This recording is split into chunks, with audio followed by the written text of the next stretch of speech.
2026 புதுச்சேரி சட்டமன்ற தேர்தல் வருகின்ற ஏப்ரல் மாதம் 9ஆம் தேதி நடைபெற இருக்கு.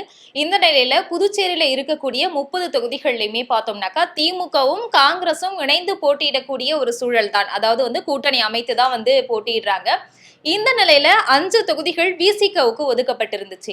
அந்த 5 தொகுதிகள்ல பார்த்தோம்னாக்கா காங்கிரசும் என்ன பண்ணிருக்காங்கன்னா வேட்புமனு தாக்கல பண்ணிருக்காங்க. அதாவது விசிக போட்டியிடக்கூடிய அந்த 5 தொகுதிகள்ல காங்கிரசும் வேட்புமனு தாக்கல் பண்ணிருக்காங்க. ஆனா காங்கிரஸ்காரங்க வேட்புமனுக்களை திரும்ப பெறதுக்கான அந்த முயற்சிகளை எடுக்க மாட்டேன்றாங்க. திரும்ப பெற சொல்லி வலியுறுத்தப்பட்டும் அவங்க திரும்ப பெறவில்லை. இதனால விசிக போட்டியிடுமா இல்ல காங்கிரஸ் போட்டியிடுமா அப்படிங்கிற குழப்பமான சூழல் நிலவிட்டு இருக்கு. அது மட்டும் இல்லாம இப்ப பார்த்தோம்னாக்கா தொல் திருமாவளவன் புதுச்சேரியில போட்டியிடக்கூடிய 3 தொகுதிகளுக்கு, அதாவது உழவர்கரை, அதன் பிறகு ஊசூடு உள்ளிட்ட 3 தொகுதிகளுக்கான வேட்பாளர் பட்டியலையுமே அவர் அறிவிச்சிருக்கிறாரு. இந்த நிலையில அந்த தொகுதிகளில் யார் போட்டியிட போறாங்க அப்படிங்கிற குழப்பமான சூழல் தான் நிலவிட்டு இருக்கு.